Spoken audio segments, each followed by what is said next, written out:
Aloha to you, my friend. Aloha right back to you, my friend. All right. Welcome back to the #1 financial literacy podcast in the world. Mm-hmm. That's you. That's me. And that's us. what we do. That's us. I am rocking my higher standard merch underneath right here. You've been wearing that sweater a lot. Are we going to talk about that at all? It's so cozy. You love that sweater. I do love this Can I sweater. be honest? What is it? I don't love it. Why, you don't like the herringbone? The herringbone center is just a weird, flex. It's Top Man. Is that what it is? It is. You haven't noticed this, but on all the covers, I actually edit the herringbone out. It's true. Not a sarcastic thing. It's real. I have noticed. I edit it out. Sitting next to me on my left is my partner in crime, Chris Nahibi. And sitting next to me is my partner in fashion time, or questionable fashion time is probably more appropriate. The one and only Saied, everybody. Thank you, my man. And sitting behind the ones and twos is nobody. Yeah, we should probably post a job description or maybe a resume. Something. Mess with the JOLTS report. Yeah. We need to hire somebody to do something and just call him or her Arun a lot. Yeah, right. That's the job title. Hey, a new Arun, come here. Yeah, no more new Doug. Yeah, no more new Doug. New Arun. We got an important episode for everybody tonight, one that I think is not only important to hear now, but also to learn about because it is talked about frequently and relied upon by the Fed quite a bit. We're talking jobs. We're talking about job openings, jobs reports, right? Weekly jobless claims. So I figured let's get right into it, right? Some little bit of background here. Jobs report attempts to measure various aspects of the labor market, right? People like to use it as an indicator to see how healthy the economy is. Hold on a second there, tea drinking guy.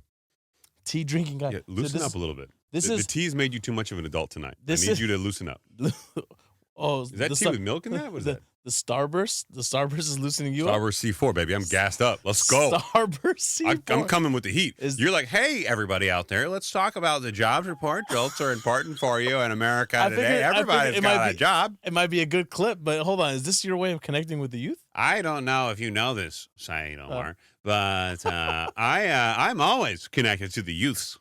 Are you? No. Is that how you do it? That's not how we do it.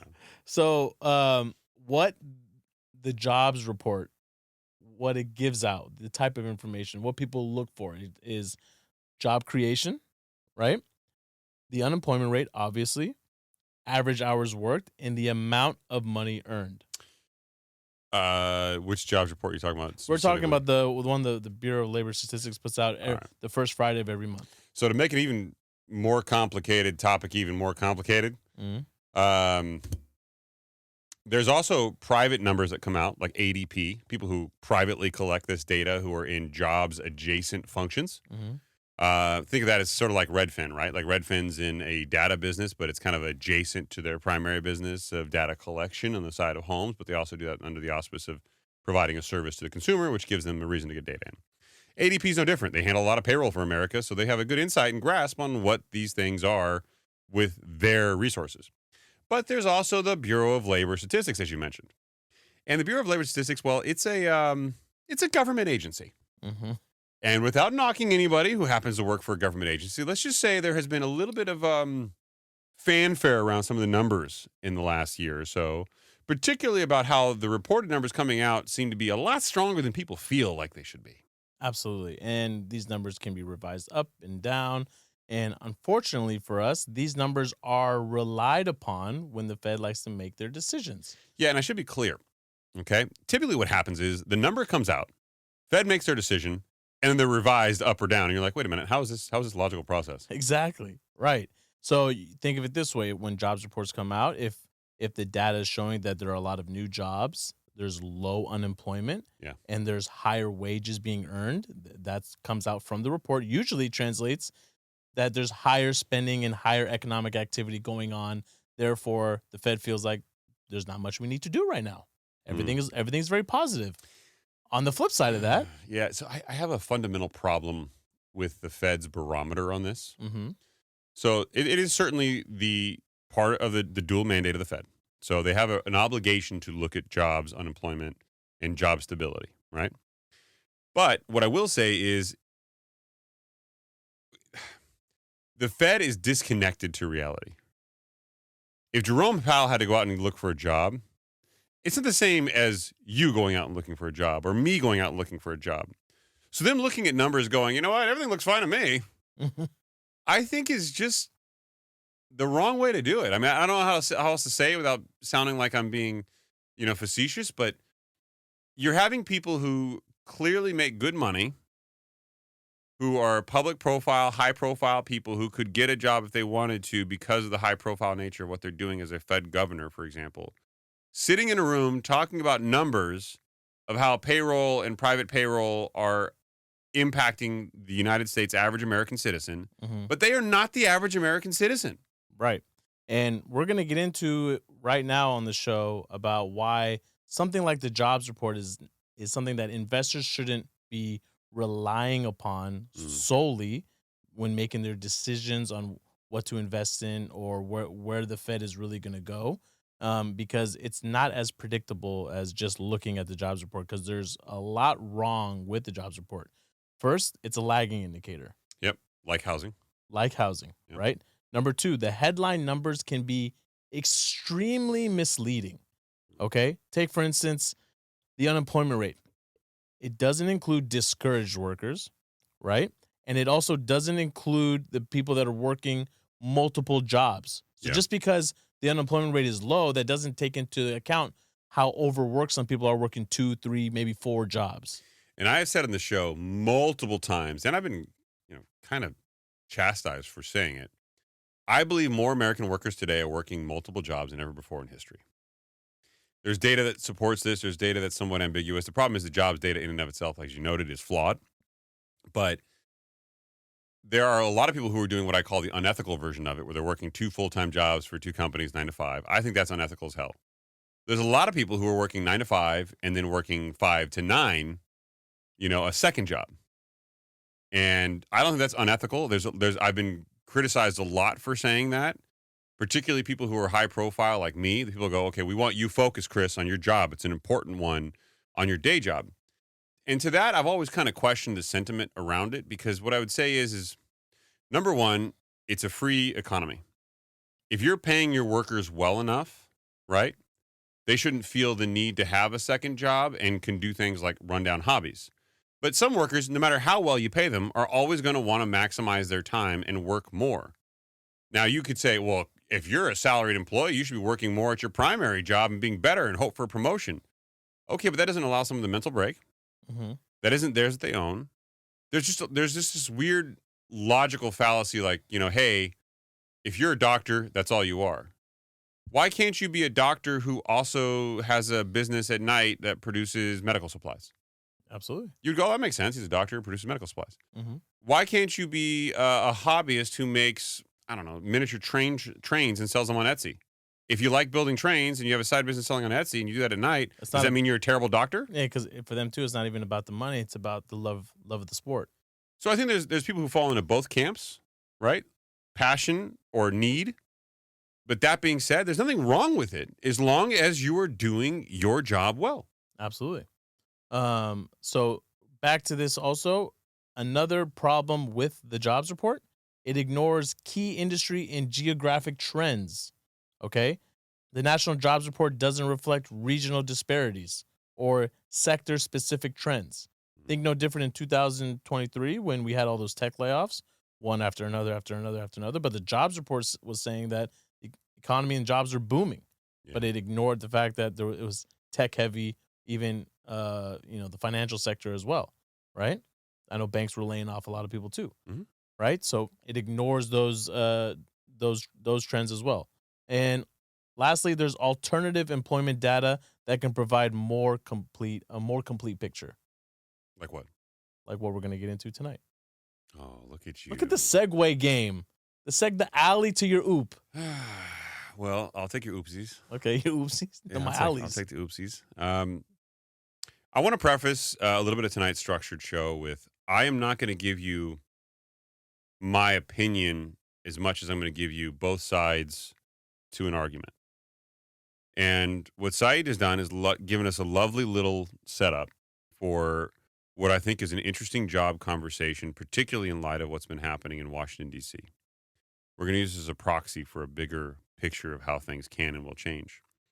We're going to spend a little time talking about jobs, then employment, and how jobs can trickle down to employment. Again, focusing on Washington, D.C. And we're going to talk a little bit about the narrative, like we talked about on episode 269 and 269, 268. Mm-hmm. I think it was 268. 8. Yeah. We talked about narratives in economics. We're going to talk about that a little bit. And we're going to see how the data can be interpreted both ways. Mm-hmm. And I do have a sentiment there, which I will share towards the end. And then we're going to get into, there's been a lot of fanfare about returning to office. Now a fun little abbreviated version of RTO, baby. Are you RTOing? Are you returning to office? Yeah, I'm an RTO. Yeah. Yeah, first it was WFH, and now you're RTOing. I've got a sentiment towards the end, which I'll share, which always gets me in trouble whenever I do that. But we're going to play some audio in this episode. 2 different perspectives, but I think valuable kind of to set a baseline. Mm-hmm. And then we're going to talk a little bit about an office RTO article, RTO or remote, where your work doesn't change, how happy you are in your job, but this one thing actually will. Mm. So does it all matter is the question, and we're going to get there towards the end of the show. I'm actually curious to see what you have to say about that. Yeah, my opinion on this has changed dramatically over the last 3 years. From my seat as an executive at a publicly traded institution, what I can tell you is that I monitor efficiency, productivity, and those things are very different numbers today than they once were. Mm-hmm. I think industry-wide, I think business-wise. And the problem for me has always been one that was addressed by Elon Musk. And I'll kind of give you a little bit of flavor before we get into this stuff. Elon Musk said, I don't know a way to make it fair. People who are building cars need to physically be here. People who are designing cars, may be able to draw their stuff from home, right? So I don't know how to make it fair and equitable. There's also an argument to be made. The guy who signed up to build the car kind of knew what he was getting into. I mean, Tesla is also notorious for hiring people remotely and then two months later letting them go. Like, you hired me to be remote. Well, and there's also the new question is return to office really a way to backdoor layoffs? Yes, absolutely. Reductions in force. Oh, right? yeah. Are you passively aggressively pushing people out by knowing that they're not going to relocate from Austin, Texas to, your corporate home office in California? Absolutely, yeah.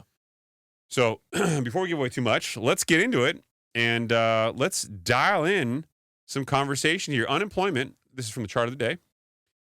One of my favorite visual representations of data. This is how big of a nerd I am. When I signed back on to Instagram, or when I got my Instagram account for this show, It was like the 3rd page I followed. Chart of the day? Chart of the day. I don't think you really need to tell us that for us to know that you're nerdy.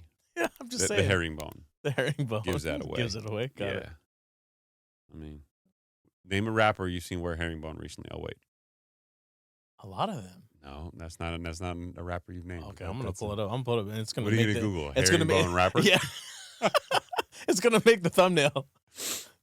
I encourage you to see that.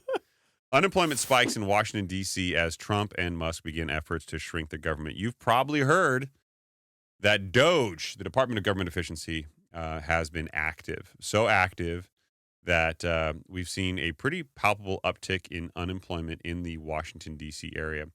President Donald Trump's moves to fire thousands of federal government workers have coincided with a surge in jobless claims in Washington, D.C. That could get worse as the efforts intensify. Keep in mind, they've only just begun. Since Trump has taken office, nearly 4,000 workers in the city have filed for unemployment insurance as part of the surge that began at the start of the new year, according to the Labor Department figures not adjusted for seasonal factors.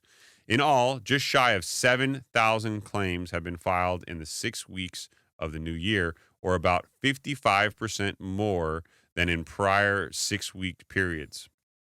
Filings rose 1,780, so 1,780, for the week ending February 8th, a 36% increase from the prior week and more than 4 times around the same period in 2024. So you're really only talking about 7,000 claims, which isn't a big number when you consider the amount of people being laid off at large companies in the last couple of years, and we didn't see a dent in unemployment. Yet, here we are with a very palpable uptick in in unemployment in this specific geographic area, Washington, D.C. And I guess, as an opposition to the jobs report that's viewed as a lagging indicator, the weekly jobless claims, Hmm. if you're paying attention to that, I remember back during the great financial crisis, this is a key metric or key data point that people were referring to Yeah. and looking at, because in real time it was letting you know how many people are applying for unemployment. Yeah, so that's about as non-lagging as you're going to get Hmm. from what is otherwise a lagging indicator. I compare that to if you're like monitoring homes, it's new listings, Hmm. which is a pretty active real-time data thing you can just pull versus home sales. Home sales just take longer to get the information. Hmm. So at least that's my best proxy if you're a real estate person anyway. So of course this news made the rounds on social media. X being probably the most notable from one of our favorite pages, the Kubisi letter. Hmm. Wow, starts off like that. Wow. I always imagine Christopher Walken. You too? You have to. Wow. Yeah. Yeah. Wow. Washington D.C. No, I mean, it's good. it's good, right? You're putting a little much on it. A little heavy. Yeah, Yeah. putting too much mustard on The it. economy. I can't do it. Yeah, whatever. Mustard on the bean. Why is that your thing? All night long you've been saying the mustard thing. Okay, but I caught my kids and my wife were watching one of those videos where they were trying to learn that dance move that he was doing at the beginning of the show, and Adam and Arya were trying to learn how to do it. He did a dance move? I thought he was just moving around. No, that two step that he does when he comes out to that song. Yes. You know the two-step I want to do? I want to do that one where you look like you're hovering. That's the That's coolest cool, thing. right? That's the cool. If you could do that, that's a really cool party I saw an trick. Asian girl on social media. She must have been maybe 9 or 10. Did it so well. She looked like she was hovering. I tried to see it every time. I can't see it. I can't see, it looks like they're floating Yeah. the entire time. It's impressive. Yeah. I just imagine myself practicing and then my wife catching me like, "What are you doing? You could be doing something else." Plus, we know gravity ain't working in your favor. It ain't working, bro. you, you don't have a physique of a 9-year-old Asian girl. Sorry. No, I I don't. probably can't float either. So it makes you feel any better. Wow. Washington, D.C.'s economy looks like 2008. That's not a good Christopher Walken. Unemployment filings in Washington, D.C. just surged a plus 36% in 1 week to 3 times the 2024 average. Over the last 6 weeks, unemployment filings are up 55%, now above 2008 levels. How bad will it get? Let us explain. And, well, if you want to go down the rabbit hole, you know me and holes. I like going down them. Do you? Yeah. So here's an interesting chart where he points out all the information in his chart, which is a kind of a broader version of the one that was on the chart of the day. And he has all sorts of narrative notes in it, which I can put right next to me right now. Mm-hmm. But he goes in deep. Since January 20th, over 4,000 federal employees have filed first-time unemployment claims in Washington, D.C. Furthermore, the year-to-date total has hit nearly 7,000, as chart of the day suggested. That's a whopping 55% increase over the previous 6-week period. Last week alone, claims surged 36%. That is a huge baseline, but let's get into where we are today. To put this in perspective, a similar chart, again, next to me here, showing Washington, D.C.'s jobless claims back in 2008.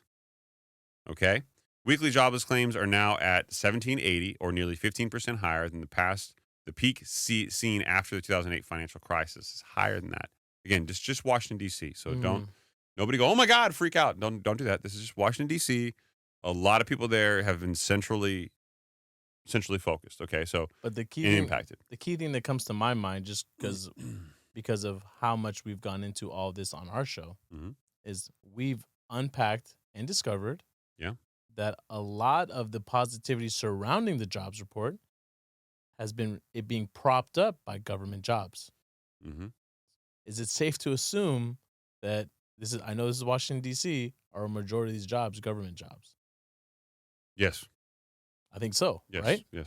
Absolutely. So now you I got think almost all of them are government jobs so now you have to wonder, okay, well, now if the government jobs or government adjacent. Yeah. or government adjacent jobs are no longer propping up the jobs report, what's Mm-hmm. going to happen?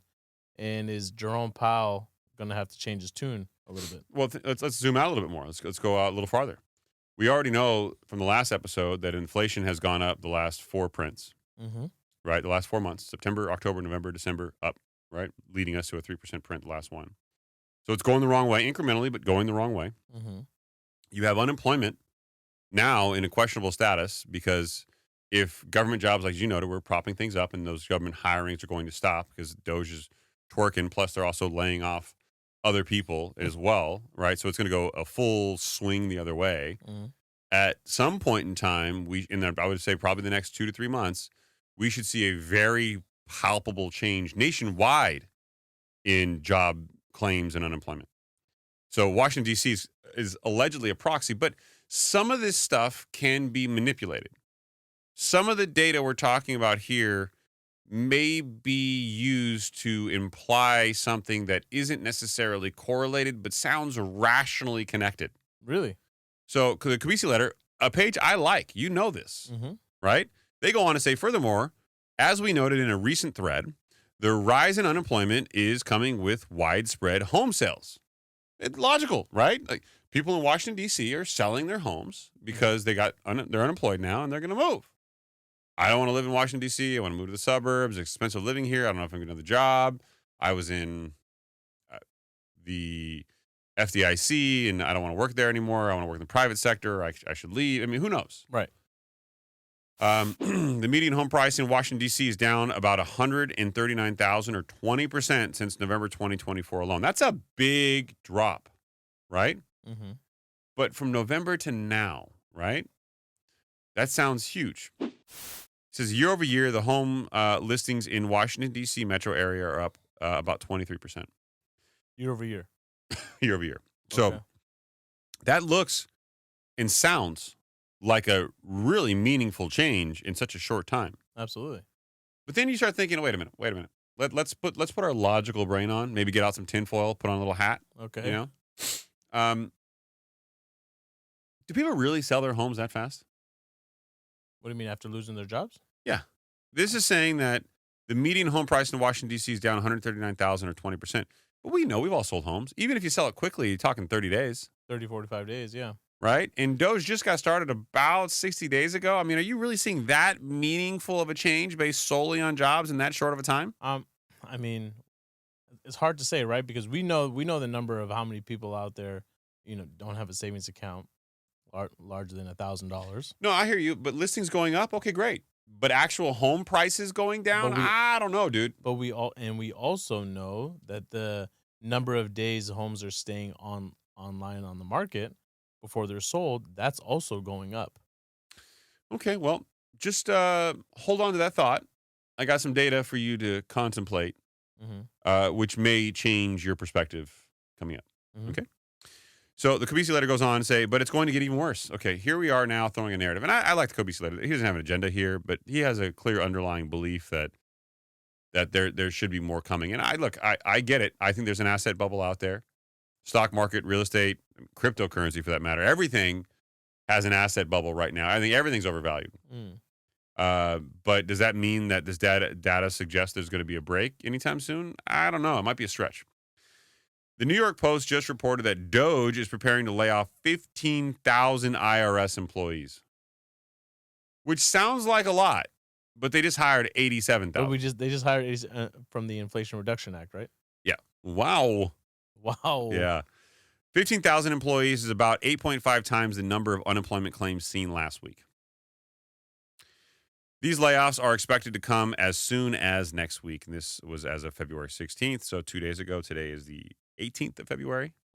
Happy belated Valentine's Day to everybody out there. Yeah. Hopefully you spend it with a loved one. I love you. I'm sorry for the listener that didn't spend it with a loved one. You didn't say I love you back. That's odd. Certain things are obvious, Christopher. I want to hear you say it. No. Come on. No, you know say it's it there. To me. Look me in the eyes. You know it's there. Say it. You know it's there. Nope. I don't know it's there. I love you too. Oh. Let's end the show. All right. So the Kabisi letter goes on. Furthermore, the data does not include the 3,600 health and human services employees laid off by Doge on Friday last week.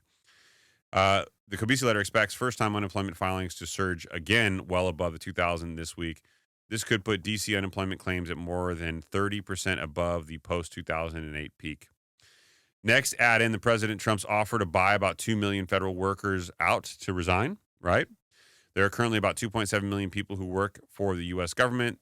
Estimates show about 5 to 10% of employees will take that offer they technically wouldn't be unemployed until September of 2025 under that 7-month buyout period. Oh, that severance package that they get. Yeah. So let's just say a modest 5% take the offer, which would mean about 135,000 federal employees. That's a lot. Okay. That's a huge number. I don't care how you look at it. Approximately 15% of the federal employees currently work in Washington, D.C. Mm. So this means an additional 20,250 employees' claims will come after the buyout in Washington, D.C. alone. Alone in Washington, D.C. Wow, it's a lot. Yeah, it's a lot. So in theory, this could just be the beginning. He goes on to say, the Kabisa letter, that this also shows that real estate meltdown in Washington, D.C. is just getting started. Since November 2024, about 5,000 homes have been listed for sale, well above the average. We expect 10,000 plus homes to be listed for sale in the coming months. Inventory is already up 23% year over year, like we talked about. So that's a lot in one narrow period of time. For some of you driving, you're probably pulling over the side of the road, you know? Especially if you're in Washington, D.C. Yeah, taking it a bit of an emotional stance. Breathe it out, you know? Yeah, because you got to consider, right? Like, if you have one of those jobs where you're on the fence and you don't know the direction of the company and maybe you feel like your job's at risk here, you're like, maybe I got to sell this thing now before it becomes too late. Yeah, and look, I'm going to try to measure my words here so I don't get myself in my usual amount of trouble. Your job is one of those things when it goes well, you don't think about it. Unfortunately. And you don't think about employment or work or plan B. You just do your job. Mm-hmm. And if you love your job, you dive in, you just love it. You get to work, you're happy, you got a rhythm, you get up, you get your coffee, you go number 2, you settle in for the day, you do your typing, you go to lunch, come back, another number 2 if you're lucky. Yeah. You know? You got your talks at the water cooler. Your people you see every day. Mm-hmm. And then nothing brings employees together like mutual hatred for another employee. You always have that employee in the office that you hate, and you look at each other and you're like, yeah, I mean, hate's a little strong. You severely dislike? Yeah. You don't like their work ethic? Yeah. And there's always that one guy in your office or girl who's always happy all the time, and you have to hate that person. Oh, or the person that doesn't cover their food in the microwave? Yeah, or the one that brings fish. Doing? Why do you bring fish to work? Don't bring fish to work. Honestly, yeah, that's got to be. That's just a universal understanding. Don't bring fish to work. Right. If you bring fish to work, okay? Yes.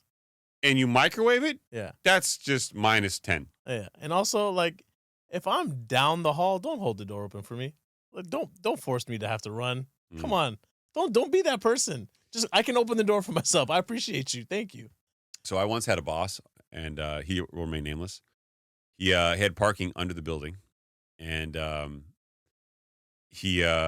building went straight up in the elevator, right? But all the rest of us parked in general pop, way out in the parking structure. We had to walk, like what I affectionately called the Green Mile. Okay. So we had to walk a pretty healthy distance to the office, and you could see it, people walking in, people walking out. But he drove all the way into the building, went straight up the elevator. I'd catch him every once in a while in the elevator going up. He didn't know who I was, didn't know my name, nothing. Yeah. I was nobody. I was just getting started. And I always tried to talk to him, and he would not respond to me. So I just made it a conscious effort. Every time I saw him, I was just going to talk to him. Yeah. You know? So one day we're in the elevator, and I'm literally carrying on weeks of conversations with this guy when I see him. Hey, man, good to see you again. Yeah. He's not talking to me. And I'm like, so last time, what we left? Oh, yeah, my son, right? Like, like I was, and I would just carry these conversations on. And you could just tell every time he saw me, he was just biting down, going like, oh, don't speak to me, right? One day he looks at me and goes, Chris, honestly, I don't care. And I go, in my head, I go, now I'm talking to this guy every time I see him, multiple times. I broke him. Yeah, I got him. Yeah. You're going to remember me. He hated me. Yeah. Hated me. I used to do that same time. Oh, you're gonna. Oh God, I can't even say the story without you making fun of me. It's a dad story, and then you're gonna be like, "Oh God, we get it. You're the world's greatest dad." Oh God, you can't even preface dad stories now. I can't even. Yeah, you got me like hyper thinking about whether you're gonna make fun of me or not for this. I used to do the same tactic when I used to go pick up my kids at the Montessori, and I would ask them how were they today, knowing that they did not pay attention. It was just way too many kids for you to just remember every detail about my son or my daughter today. But I knew that they wouldn't, and I'm going to be that same dad that comes in tomorrow, and I'm going to ask the same question, and we're going to keep going through this awkward cycle until you start paying attention. And I wasn't mean about it. Hey, how did Adam do? How did Artie do today? "Oh, they were fine anyways." I was like, "Oh, okay, cool. I mean, was everything okay?" And they go, "Yeah, everything's fine." And I was like, "Okay, great." And I'll just keep coming back the next day. "Hi, Adam, and all right." Now you're forced to have an answer for me by the time I come the next day. See, my wife, my wife is not a business person, but she has some skills that would make her an incredible business person. She Mm, knows everybody's names, talks to everybody, right? And one of the I'm not I've often lamented that I think in my older age I've figured out that I have a wee bit of autism.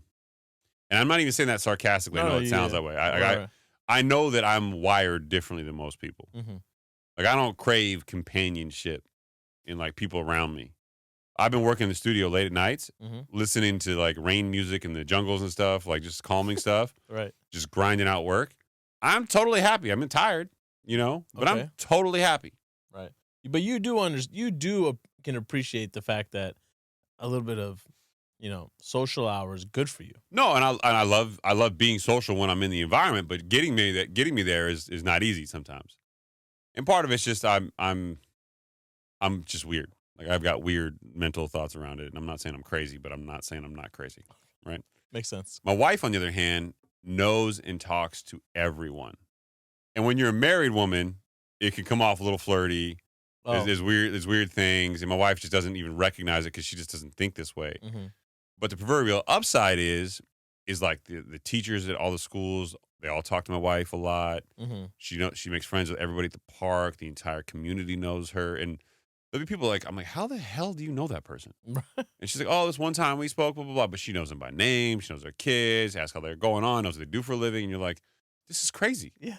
Like all this mental bandwidth you could use for like the power of good. You know? Well, she is. She knows the community that you guys are in and the community that her kids being raised in. If I had to highlight one skill that I'm very, very terrible with, it's networking. Like, I don't actively go out and fake interest with Mm, people to curry political favor. right. Yeah. Right? Like I don't if I don't like you, like you will know.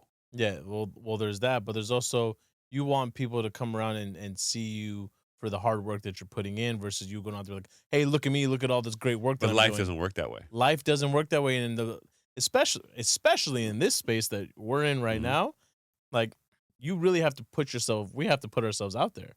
You remember when we started this, how awkward it was for you? Hmm. You remem Oh, it's. I mean, it still is. you weren't there in my 6-month initial awkward phase where I was like recording, stopping, I know. starting recording. I listened to a couple episodes and I was like, "This is too awkward. This isn't Christopher." Yeah, it's difficult, man. But talking to yourself for an hour, yeah. That's a real talent. Those radio hosts that can do that and just go on and on and on and on. It takes a little bit of ego. Like you have to think that people want to hear what you have to say, right? And you and I are both this way. Where I'm too introspective. I'm like, why am I? Not Nobody only, cares. not only people want to hear what you have to say, but you got to believe that you are absolutely right about it. Well, I'm an arrogant prick. So I mean, Right? Like that takes. You're right. It does take a little bit of an ego. yeah. What does that say about me? So many questions. So many skews. So many skews. Most deaf. Most Def. What did you? I missed Most Def from acting. He was 16 great. Blocks. 16 Blocks was great. I'll never forget the first time I saw that movie. It was on cable. I was in Hawaii. I was supposed to leave the room and go outside. It was raining outside, but I was still gonna go. I was in Hawaii. Mm, I got sucked in. it was really good. Yeah. Yeah, I did. He's sneaky talented. He's got that same level of Jamie Foxx if you want. He's just not. He doesn't put himself out there like that. He also went crazy. He was running around with an international like citizen of the world passport. Did he? Yeah, left the country, renounced his citizenship, came back.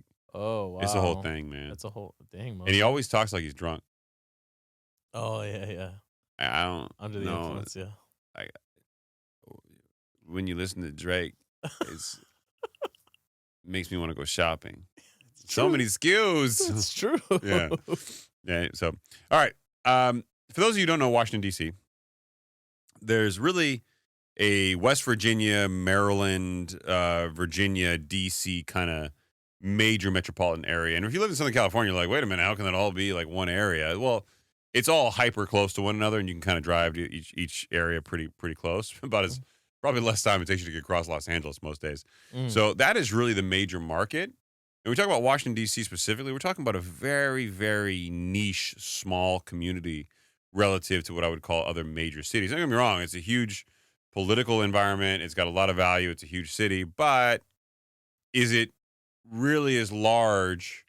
And if it's not as large, is the data skewed because people there are impacted a lot more than people would otherwise be impacted other places? So let's take this narrative and reframe it a little bit. Okay. Lance Lambert, another one of my ex follows, left active inventory for sale in Washington, Arlington, Alexandria, D.C., Virginia, Maryland, West Virginia metro area is about 33% below pre-pandemic 2019 levels. Right. Another chart here. Active inventory for sale in the District of Columbia is plus 67% above below pre-pandemic 2019 levels. Above, below. It says above, below. I don't know why it is that. It's not me. Right. I can read it. It's above. Yeah, above. So clearly the entire picture is still below, but this isolated region in this area is higher. Mm-hmm. But if it's still 33% below pre-pandemic levels, but that one area, Washington, D.C. is above, 67% above, then I would say there hasn't been an active enough swing in this major metropolitan area for the Washington, Arlington, Alexandria area to really be a meaningful change that we should freak out about.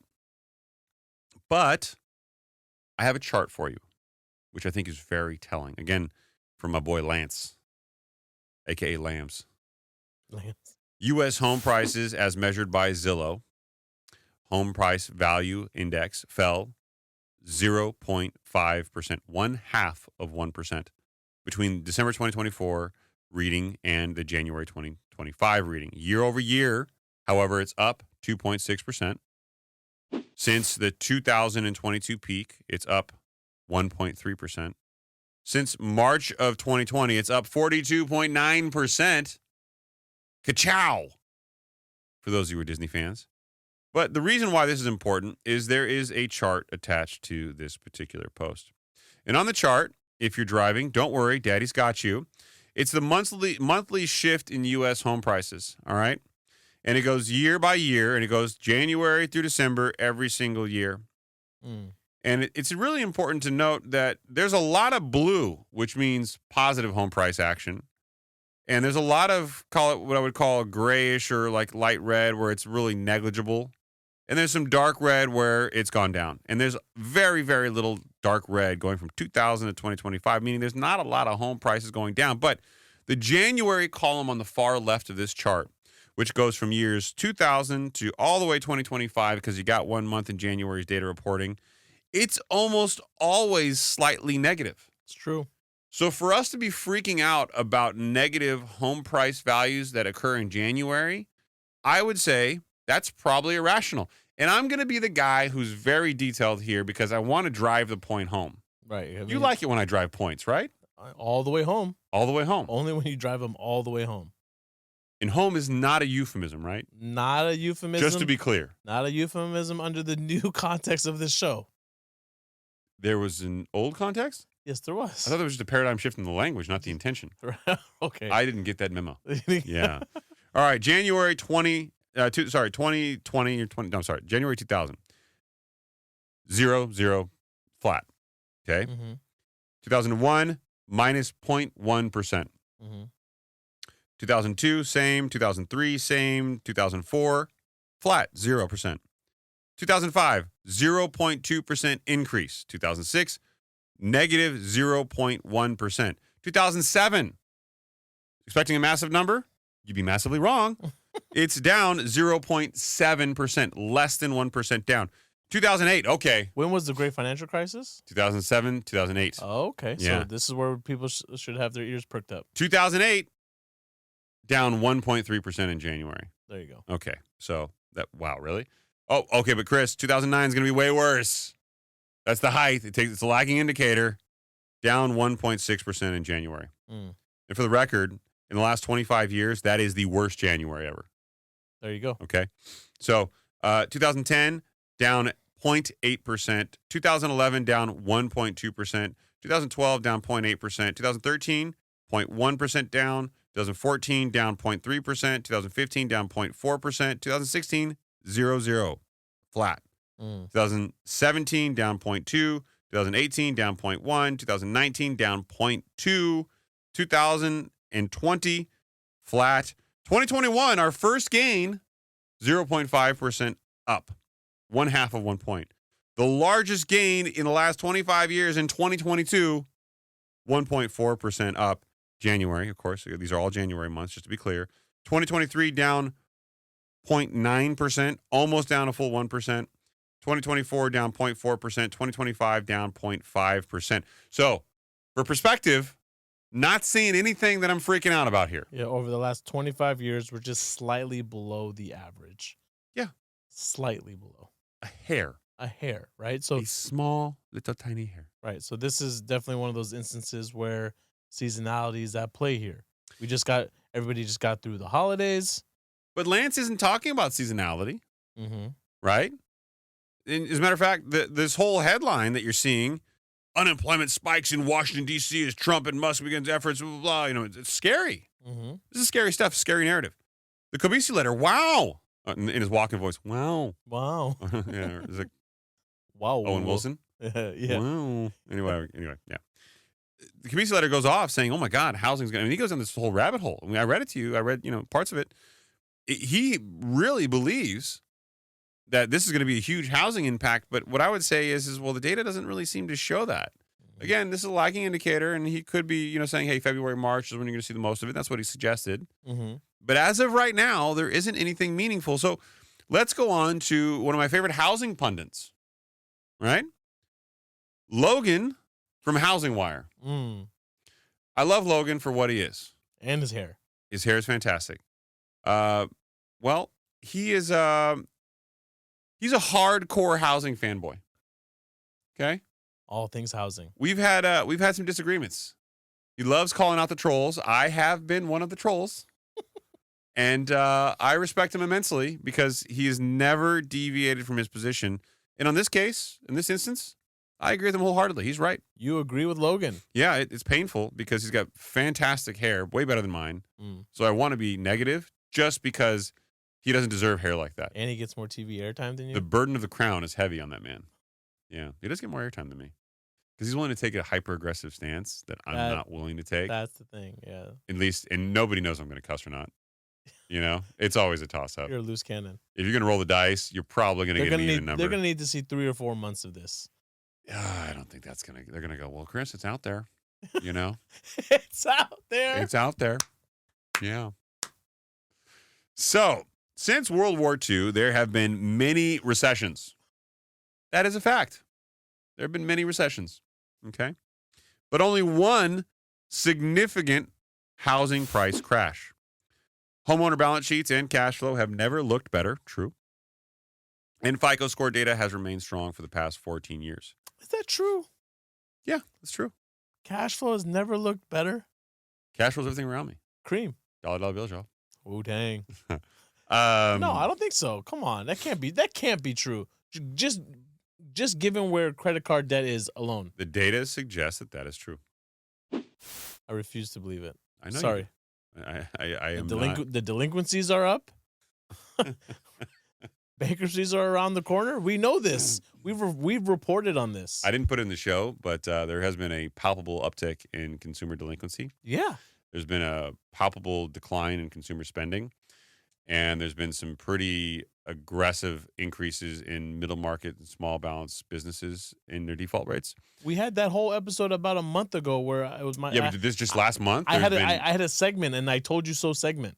Okay. I know you want to toot your own horn a little bit here. No, you were tooting my horn, and I allowed you to toot my horn on the show. I'm pretty sure I would remember tooting your horn. On the show, I allowed you to toot my horn. Okay. This is going to be a hard conversation to do, so we're just going to have us get this out of the way now, okay? And I did say I told you so. So you know how I don't sleep much? You don't sleep very much. One of the problems that I've been having recently is I'm doing all this construction in the studio space, right? And I come home, like drywall nights, filthy. I am filthy. Yeah. And I'll shower, but I still feel filthy. Yeah. Like I'm nasty. It's like in your pores. It's coming out of your nose. And I'm wearing like a respirator, but it's in my ear holes, it's in Ew. my eye holes, my nose holes, All the my holes. mouth holes. All the holes. It's coming out of your pores. Right. It's in my hairs. Yeah. It's in all the places. Right. Right. And the other night, I was also working with insulation, but I thought I was being smart. I went with rock wool instead of fiberglass, and rock wool is made out of metal and some other stuff, but it's not toxic like fiberglass. I figured you and I are going to be there. We can't die of cancer. Won't cut you up as much. Apparently, I have an allergic reaction to rock wool, and my body started overheating, and I started getting red patches. So post shower is when I realized it. Oh my gosh. So I'm in bed. I can't sleep. I start reading articles, and I've read all the articles because I'm trying to stay up to date with the higher standard for you people. For the people. For you, the people. Mm-hmm. Right? And I'm like, it's 2 or 3 o'clock in the morning. I'm thinking about texting you, and I'm like, nah, I don't want his wife to know about us. So You should always text me. yeah, I was like, nah, it's too late. So I'm just gonna read something interesting.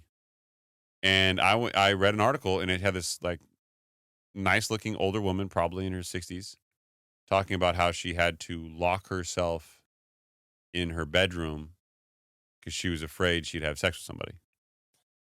And now I'm interested, right? Yeah, that's a good hook. And apparently, this all started when she went downstairs one morning and for breakfast, and her husband comes downstairs and he's like, "Hey, babe, how you doing?" Right. She's like, "Why are you grinning?" And he's like, "Oh, last night was fantastic." She's like, "What are you talking about?" And he goes, "You know, that's great." Oh. And she's like, "I don't remember." I don't remember any of that. And he's like, "What do you mean you don't remember? Like, you were talking to me. It was, it was great." Right. And she's like, "I have no idea what you're talking about." Ay. And this, she always had like a little bit of sleepwalking and stuff, but she thought she was crazy. So they set up a camera in their bedroom. Because it's happened over multiple times? Well, yeah. He had said that it was not uncommon, and she's like, "What are you talking about?" So that there's a video, and she basically wakes up, she approaches him, engages him, and is very active in this video. So much so that she didn't even recognize herself. She goes and sees a therapist and finally finds a doctor. Apparently, there is a very narrow slope of humanity that has like some type of narcoleptic sexual like thing. And because she can't remember it, she doesn't know, she like locks herself in her bedroom because she's afraid when people spend the night, she doesn't want to like, be seen. How many people are spending the night? Well, at some point you got to have a disclosure, right? She said that she was afraid to go on trips, on vacations. Like she Oh. doesn't know what she doesn't know. She doesn't know what she's capable of? Yeah. Oh boy. And apparently like for her, this particular type of disorder, it's always sexual in nature.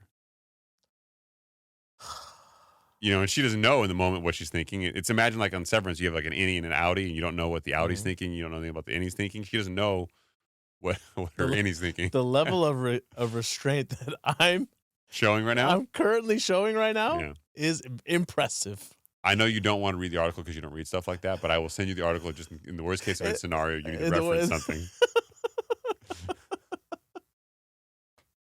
Yes. Not that you want to read it or anything. Right. All right, so let's make a pivot here. I think, excuse me, I've been sick for like 2 weeks. The point that I'm trying to drive home with a lot of the narrative is the data certainly suggests there's been an uptick. Sure. Yeah, true. Is that uptick meaningful or is it seasonal? The question mark is still out there. Is there more on the horizon? Yeah, probably. Does that mean it's a foregone conclusion that we are in a recession and DC is the catalyst? No. But the headlines will read that way. Mm-hmm. The headlines will absolutely make you think that way. That will make you think that we're on the cusp of a recession? I think so, because, I mean, it's a sensational detail. There's a lot of politicism involved with Doge, and there's a lot of people who are following it for ulterior reasons, not necessarily about jobs concern, just about they want to over-politicize everything. Mm-hmm. So they want to Now, are they coming out with statements? I haven't been seeing any statements from Doge saying we're laying off this many employees from the IRS. There's an official X page now, which makes sense because, Elon Musk's involvement, but I haven't seen any official statements if there are. But how do you justify it? Where do you come up with these numbers on how many people you're going to lay off? Oh, I mean, Elon posted stuff like active. He posted there's a huge number that you'd be stunned at. going through IRS and Social Security data. Mm. In Social Security data, the death field is marked to false. So there's people that are 140 years old. They have like these bands of like 100 to 110, 110 to 120. Mm. There's a whole like swath is it? Yeah, Mm. of people in a 140-year-old category who show that they're not dead and receiving Social Security. Like thousands of people, and obviously nobody's 140 years old. What? Yeah, lots of questions, brother. Got questions. Yeah, but he posts that stuff to his X feed. Yeah, see, this is the problem also with somebody like Elon. He's trolled so hard. So hard. On his own platform. On his own platform, on his own feed that you're like, is this a troll or is this Can you imagine paying billions of dollars to buy a platform that then makes fun of you? I mean, that's weird. It's weird. Right? Very, very weird. Can you imagine being like the boss of a company where everybody hates you and makes fun of you? I think you're about to get into one. Yeah. I saw that segue you were trying to go with here. Yeah. It's hard. He's very hard to hate though. Jamie Dimon is in a lot of ways Dimon. I'm a Jamie Dimon. Yeah. Dimon. Yeah. Jamie Dimon is like a political figure, celebrity, and he is the most prominent banker. He's the CEO of JP Morgan Chase. He's a politician, bro. He's a politician. Let's call it what it is. He's 6'4". You would not think it when you see him. Mm-hmm. He's incredibly charismatic. He's got a very likable face. Yeah, and he's stern, but friendly.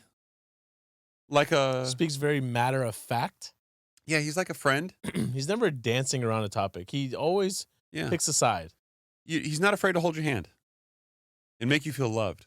And walk you over to his side. Let me show you why I'm right. And then he's not afraid to, say things that we're not allowed to say on the show anymore. So we're not going to. We're just going to play the audio for you. Yeah, we're just going to let Uncle Jamie to kind of give you some of his thoughts. And, this came from a leaked audio where Jamie Dimon slams remote work. And, by slams, he went hard in the paint here. And, let's let the audio play and let's just see how you feel about it. Yeah. A lot of you were on the fucking Zoom and you were doing the following, okay? Looking at your mail, sending texts to each other about what an asshole the other person is. Okay, not paying attention, not reading your stuff, and if you don't think that slows down efficiency, creativity, creates rudeness and stuff, it does, okay? And when I found out that people are doing that, you don't do that in my goddamn meetings. You go to a meeting with me, you got my attention, you got my focus, I don't bring my goddamn phone, I'm not sending texts to people, okay? It simply doesn't work, and it doesn't work for creativity, it slows down decision-making. And don't give me the shit that work from home Friday works. I call a lot of people on Friday. They're not a goddamn person to get a hold of. But here are the problems, okay? And they are substantial, okay? Which is the young generation is being damaged by this. That means they may or may not be on your particular staff, but they are being left behind. They're being left behind socially, ideas, meeting people. In fact, my guess is most of you live in communities a hell of a lot less diverse than this room. Every area should be looking to be 10% more efficient. If I was running a department of 100 people, I guarantee you, if I wanted to, I could run it with 90 and be more efficient. I guarantee you. I could do it in my sleep. And the notion, these bureaucracies, I need more people, I can't get it done. No, because you're filling out requests that don't need to be done. Your people are going to meetings they don't need to go to. Someone told me to approve some of his wealth management that they had to go to 14 committees. I am dying to get the name of the 14 committees. And I feel like firing 14 chairmen of committees.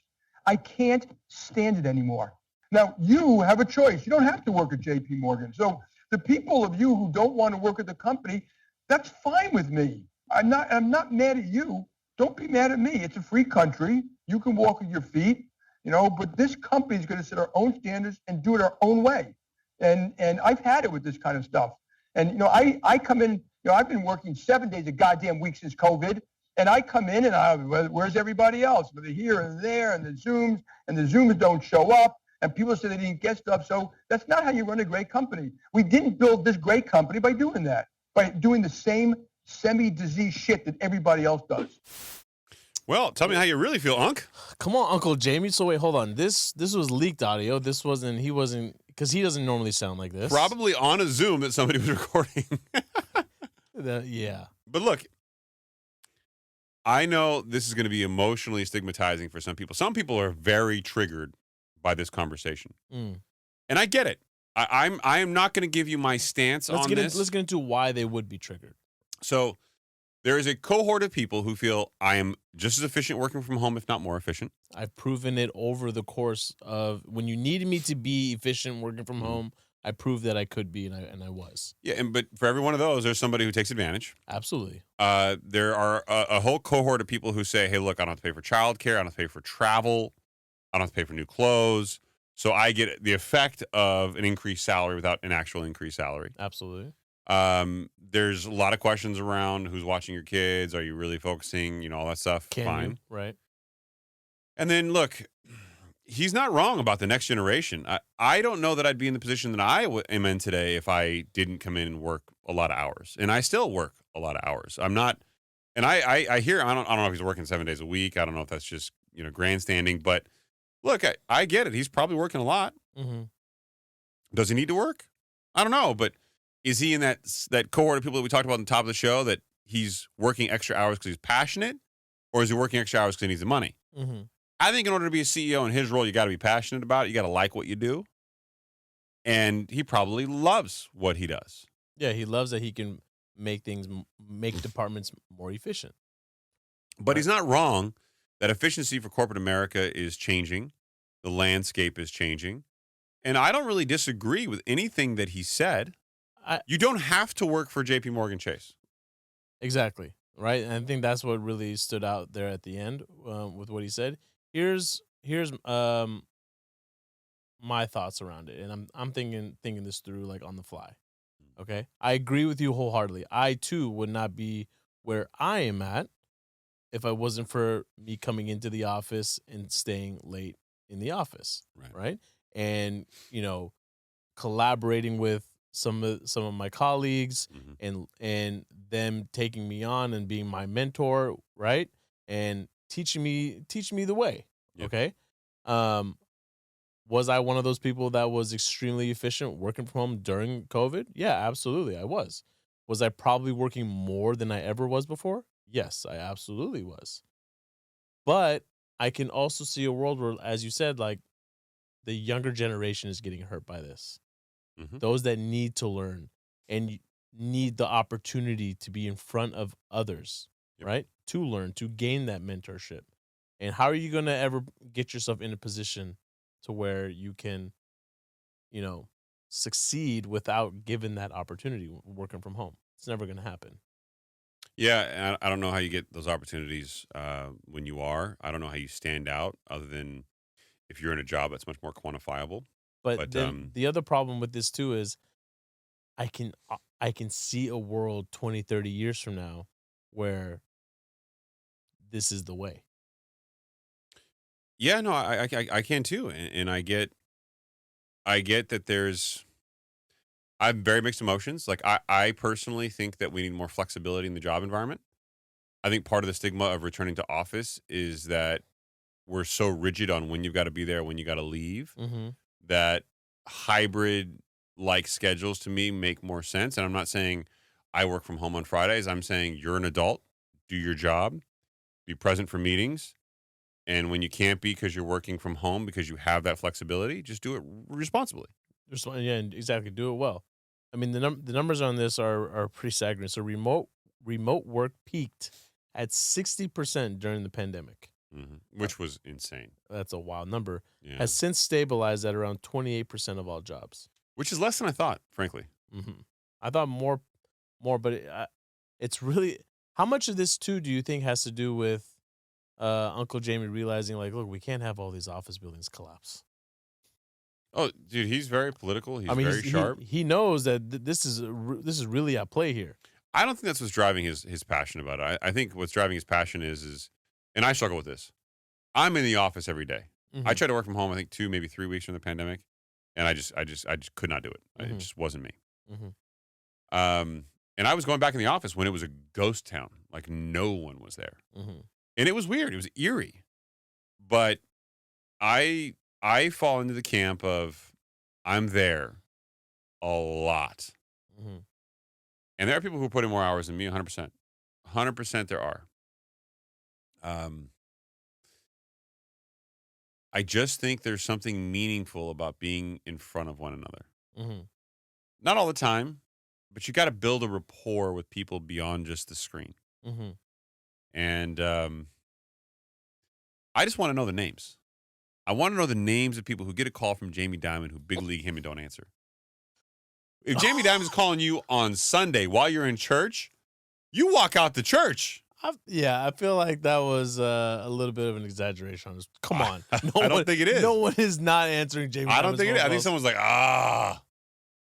I thought he was at a conference, man. Jamie Dimon's the kind of guy you get a call from like while you're using the restroom and you still answer and you don't care about the echo. I do that all the time.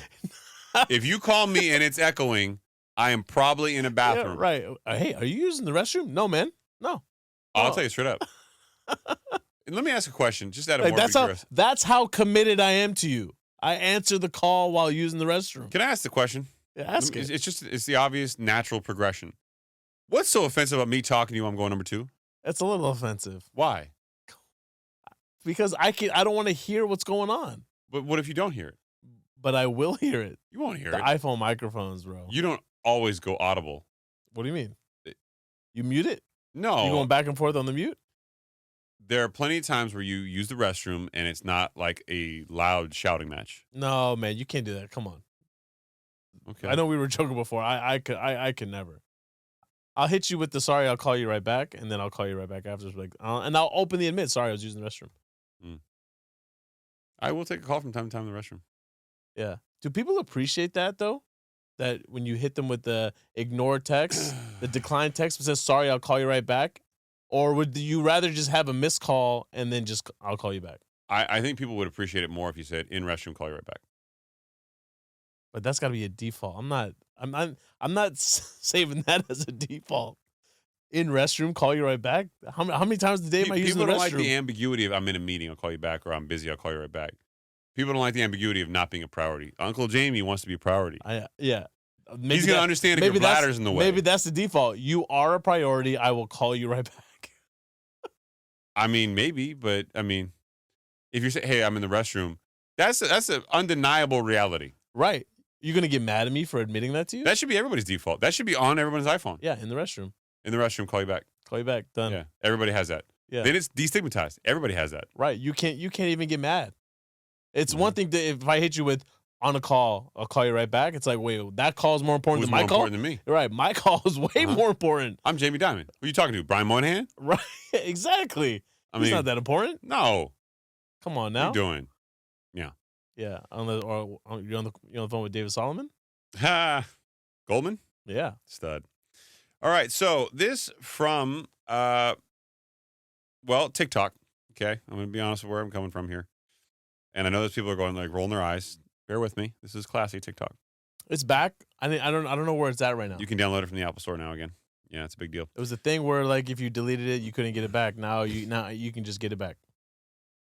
Yeah, you can just download it again. Okay. Yeah. Never had it. Oh, yeah. I feel sorry for you. I know I went viral and never You're had not as cool as me, dog. You're not gangster. it. Okay. The song is called Gangster. That's the song that I sing Okay. to you. Thank you. All right, so this from the Washington Post opinions page. So, no, I didn't know. I didn't know that was a thing, but they have one, and They have an let's- opinions page. Yeah, let's play some audio here, shall we? All right. You ready for it? Give it to me.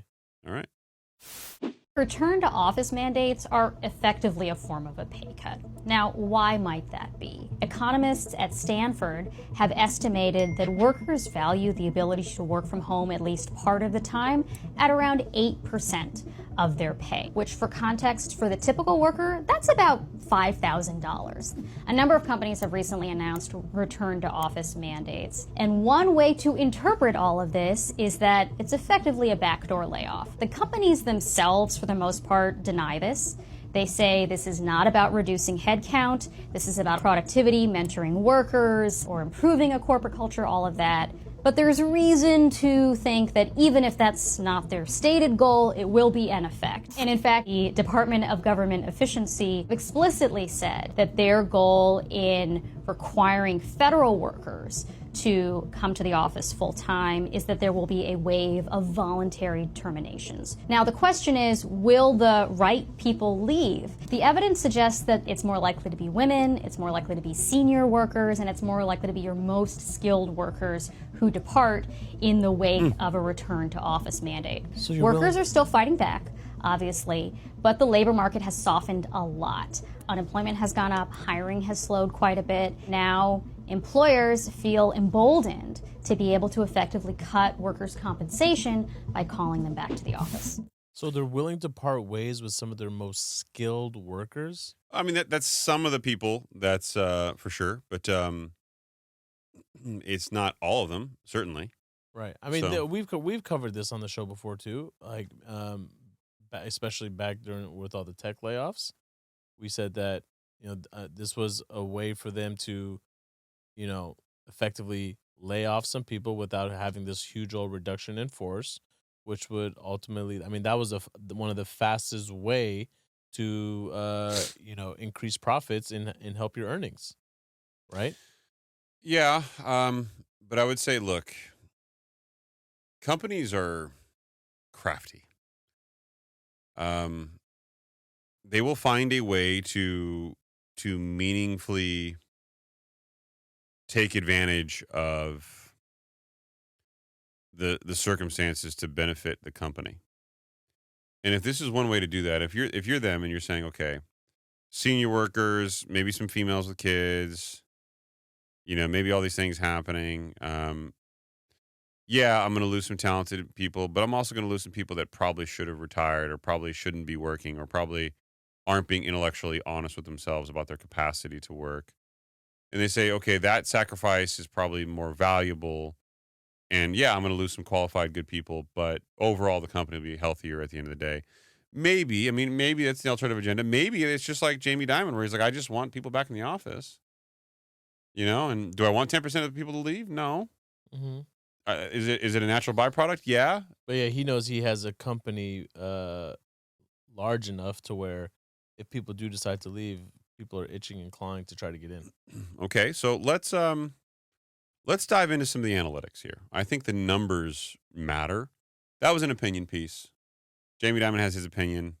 He's Jamie Dimon. I give it bigger weight than a random Washington Post opinions, but Okay. still a valid one. I respect it. All right. But CNBC, return to office or remote, where you work doesn't change how happy you are in your job, but this does. What's this, Saied? Do you know? You have an idea? Your coworkers.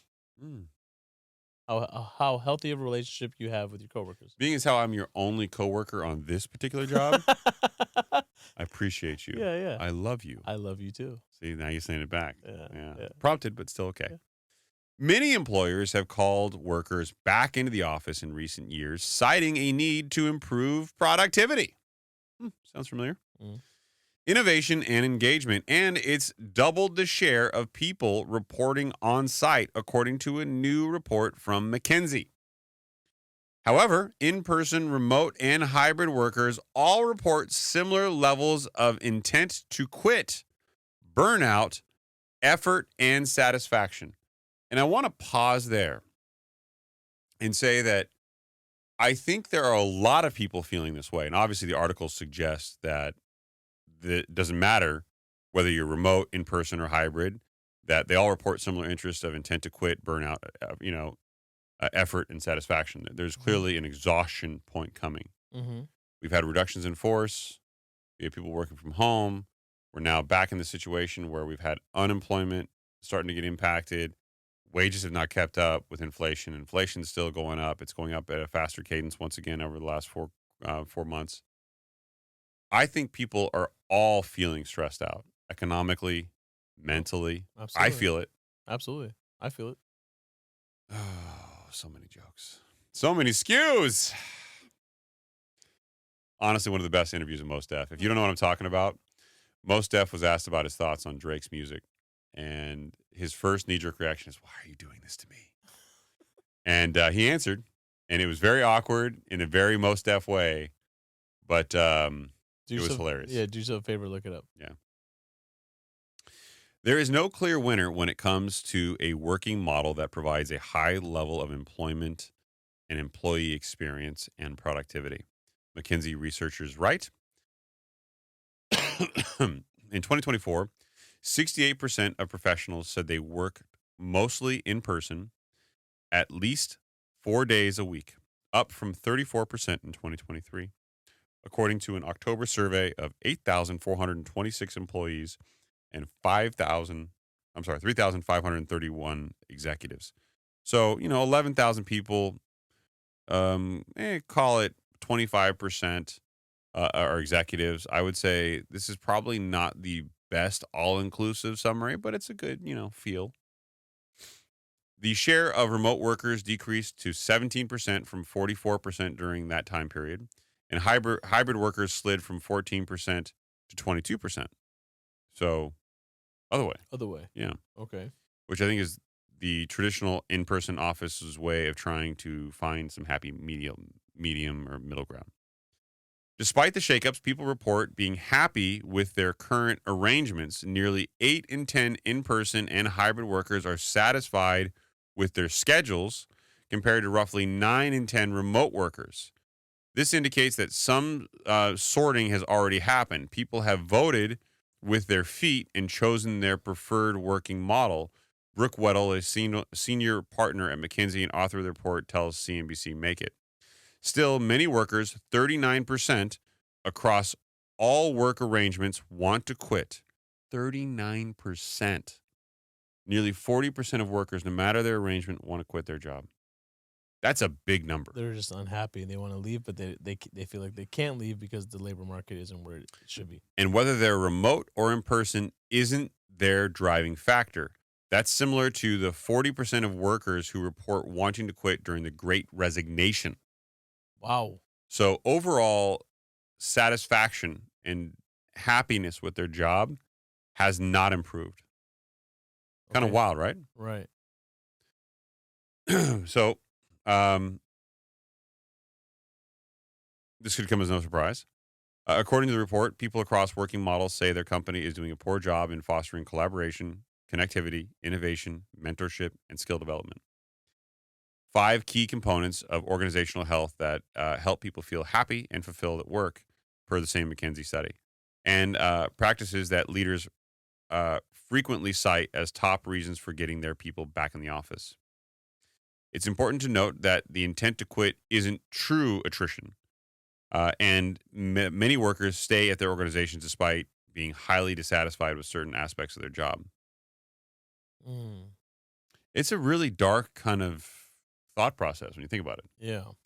40% of people want to quit, but obviously the majority of them don't. And so you've got 40% of your workforce that's dissatisfied with being there at all times. That's wild. Because of the lack of skill development and the collaboration with their teams? Yeah, I mean, that's the excuse to bring them back. I think that's what people want if they're going to come back. But everybody's interpretation of what healthy communication from their companies is, and they don't always understand corporate governance and limitations. It's variable, I'm going to skip ahead here, but employees, meanwhile, can make the most of their in-person time by scheduling regular check-ins with managers, leaders, and colleagues, and make an effort to attend gatherings in person. Yeah. See, that's the whole networking aspect. Notably, hybrid workers are the most likely to want to change their working model. That surprised me. It's possible hybrid is the hardest because it requires more consistent and constant management in the working week, Weddle says. It simplifies things when you're mostly remote or mostly in person. With a hybrid working model, you have to really constantly be deciding where you think work is best done. Which I guess kind of makes some, sense. I mean, I'm currently under the hybrid working model, and I just try to make sure I'm always available for the meetings. Right? And I just and collaborate with my team as much as I possibly can. Hmm. It can be challenging though. I see what they're saying though, is like trying to figure out where and at what point in time you're most effective in getting your work done. But you should be, like you said earlier, you're an adult. You should know how to manage your time and get your work done. So I have always struggled with, I think, the underlying humanity issue that's below here, more so than I think most people in my position in work have. Um, when I was younger, I lacked the confidence in my entrepreneurial spirit, Mm, and I wanted the safety of a W-2, but I also believed in growth in corporate America, and I wanted to make it to the top. Even today, despite the fact that I know that I'm more entrepreneurial than I am corporate, mm, I struggle with believing that I would have a higher degree of comfort with that lifestyle. But then I ask myself, do I like being in the office at a certain time? Do I like leaving at a certain time? Do I like being beholden to somebody else's schedule? No. Very few of us do. But that's a choice. And I'm going to take a very extreme example to highlight, and it's very bad. It's very stigmatizing.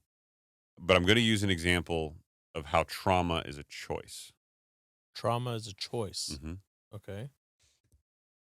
And again, this is not to say any of this is good or bad. This is just me showing. Okay. This isn't a universal trauma as a choice thing, but when some things like how much you hate your job is your trauma, Mm-hmm. I think there's some choice here. There's always exceptions. I mean, if you're getting harassed at work or something even malicious is happening, those are different circumstances. Yeah, absolutely.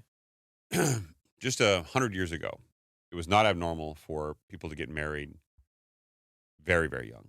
Mm-hmm. 15 and 16-year-old girls getting married to 18-year-old boys and having families. Mm-hmm.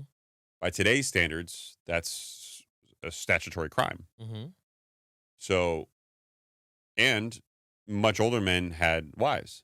In some cultures, they had multiple wives, where today those same cultures would not. Right. And some of that would be trauma in today's circumstances, whereas 100 years ago, it was very normal behavior. Okay. Let's see where you're going. So the societal pressures say what's normal and not normal and make something that would otherwise not be traumatizing to somebody traumatizing because society says it's not normal. Oh, absolutely. Okay. Absolutely. I agree.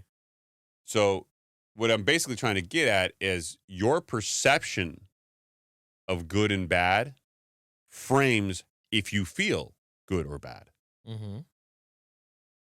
The same job can feel like torture if you allow your perception and you allow it to continue to develop. Whereas if you are choosing to find the silver lining in it and enjoy the good in what you do, Mm-hmm. I have a consistent paycheck. I have a flexible schedule, or I have a hybrid working relationship. I have healthcare. I've got health care. Mm-hmm. I've got a 401k. If I get sick, I still get paid. Mm-hmm. You know, yes, I hate aspects of my job. You might hate aspects of your marriage. You might hate aspects of your own face. I spit a little bit when I said that. Sorry about that. Mm. You may hate a lot of things about yourself, but you should, in theory, love yourself. You should. But we have this way of driving into work, and I call it the office space phenomenon. Oh yeah. Where they're driving into work in traffic, hating life. Mm. Right? Try this as an exercise. The next time you're going into work and you're like, I don't want to go into work, you know, like, and you're frustrated and you're building this, stop it. Turn on some music that you like, Mm-hmm. or a podcast that you like, preferably the higher standard. Which you should have left an honest 5-star review for. And liked and subscribed, told your friends about. All the moist goody good stuff. I'm going back to snatching phones. If I snatch your phone and I go into your Spotify or Apple Podcast app and you are not following us, And there's no rating. I want you to know we are not friends. We can no longer be friends. And I may throw your phone. Yeah. Shout out to all the listeners that, by the way, checked in with me on my boy. I appreciate you. Yeah. Yeah. He's okay? He's okay. So let me finish the story. Yeah. Dive into something you like. Don't think about work. Drive to work, enjoying that moment. And I guarantee you by the time you get to work, your stress level will start off lower. 110%. I can't remember what we were watching, but there was a study that was going on where people had to put their hands into ice cold water. Okay. Okay, I love that. Yeah, I do it all day long. And they found like the average amount of time that they were able to put it in. I can't remember how long it was before they had to pull their hands out. Mm. And then they started making people smile, forced smile while doing it, knowing that it was going to be painful. They weren't going to enjoy it. Forced smile and did it. We're able to do it twice as long. Yeah. Cold plunging, same thing, by the way. Yeah. I find the people who absolutely mentally hate the idea of it, or are like, oh, there's no way. They get into it and they're just miserable. They want to get out the second they get in. They want to get out before they even get in. Right. People go into it optimistic. Sometimes they'll have like a pretty crazy reaction, but for the most part, they can bear through it and get to a point where they're like, okay, equilibrium. Right. But the ones who are like, I want to try this, I want to do it, I want to get into it, they never have the same crazy reaction, at least in my experience. And I've tried to get a lot of people in the old cold plunge. By the way, you're due. Yeah, I'm still due. Yeah, look, and if you're in an unfortunate set of circumstances, easier said than done. If you feel like you're in a situation where your boss is out to get you or not giving you the opportunities or whatnot, well, you got to do everything you can to continue to grow, and then enhance your skill sets. Do something else that you can on your 5 to 9, right, and grow there, and try to grow in your career, right. That doesn't mean you have to feel stuck forever. Feeling stuck is a choice. You were never stuck. You're never stuck. It's not indentured servitude. Yes, healthcare is hard to let go of. Yes, it's a huge change. And this is advice I give myself all the time. But remember, you choose to work someplace. If you're in that 40% and you want to quit, but you don't quit, then you need to really reframe your perspective on why you're choosing to stay there. Right. That's a choice you have made. And yeah, there are always going to be an outlier who, doesn't have a choice, and I get it. You feel stuck, and there's probably reasons for it. But you can change that yourself. You can choose that. I can't remember who it was that was on the Joe Rogan podcast. Never heard of it. What's the name of the show? The Joe Rogan Experience.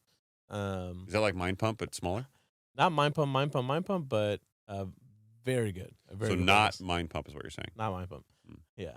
But they were this individual was on there, and they were talking about, I think that she was a psychologist, and she said that the act of actually complaining and talking about your problems more actually makes your problems worse. Yeah, groups really highly exhibit this phenomenon. Groups. If you get a bunch of people together and they're all talking trash on like the work environment, yeah. They all walk away with a negative sentiment. They don't and feel they validate it. Yeah, they don't feel better. Like, oh, this person's going through what I'm going. No. It actually makes your situation worse. Yeah. Right. Versus if you just try to do something to break the routine. To your point, listen to something that's actually going to make you smile on your way to work, or find the in what you're doing. It's going to make the situation better as a whole. If you think about the negative, you're only going to find the negative. It's that whole book, The Secret, right? That everyone went crazy. The power of positive thinking. The power of positive thinking. No, it's no secret. It's if you're looking for negativity, you're going to find negativity, right? Yeah, it's true. And what I'll say is I have a way of, you've seen me do this. It is not uncommon for someone to walk by my office and see me in my office with the lights off and some lamps on for some like mood lighting, AirPods or my Beats in my ears, listening to the sound of rain, laying on the floor, grounding yourself, just grounding myself. And I do that all the time. If I'm like stressed or I'm tired or I'm in a situation where I just need to think about something, I will literally lay on the floor, my hands on my chest, and just sit there with my eyes closed on the floor. Like, oh my God, it's gross. It's the floor. And I'm like, yeah, it is. And that's all good with me. I'm just trying to be at peace. Slow my breathing down, get my head back in the game, and I'll get back in the game. Yeah. That's what Daddy does. And we can't go on walks around the little lake because they block it off. Why do they do that? Yeah. Well, what's going on? I saw some people like do it. I'm like, come on, man. I mean, the studies are out on that too. If you ever need a break, it shows that going on a walk actually improves your situation. Oh yeah, I love it. I Nick Norris says it, by the way, a lot. Nick, what a stud. I mean, yeah. I mean, Religiously out there. the stud of all studs. Yeah. Talk about optimism. Have you ever heard him complain about anything? No. Oh yeah. Just you. Yeah. I heard him complain about you. I'm not gonna out him for what he complains about. Oh, really? No. Okay, good for you. I'd out everybody in the show. This is why nobody wants to be my friend anymore. They know they'll get called out. They're gonna. I won't do that. No, I won't do that. I'm a Volt. Yeah, you're not. I'm a better human than I'm a better human. I'm gonna be positive. Yeah, be positive. Yeah, man. you're a Vault, all right. I am a Volt. Mm-hmm. Yeah. All right, let's go work on some drywall. Let's do this. All right, Yeah. got anything else? No, I love you all. Thank you for listening, and I hope wherever you are, driving, in the gym, in the shower, In the shower? I want you to say I love you back to me. Yeah. So I love you, everyone. Thank you for saying it back. The analytics show that people listen to us on their little Amazon Alexa machines. They really? Yeah, there's a small percentage of people. I'm just picturing them saying, Hey Alexa, set a reminder to say I love you to Chris. yeah, hey Alexa, play the Higher Standard podcast. All right. Good night, everybody. Bye.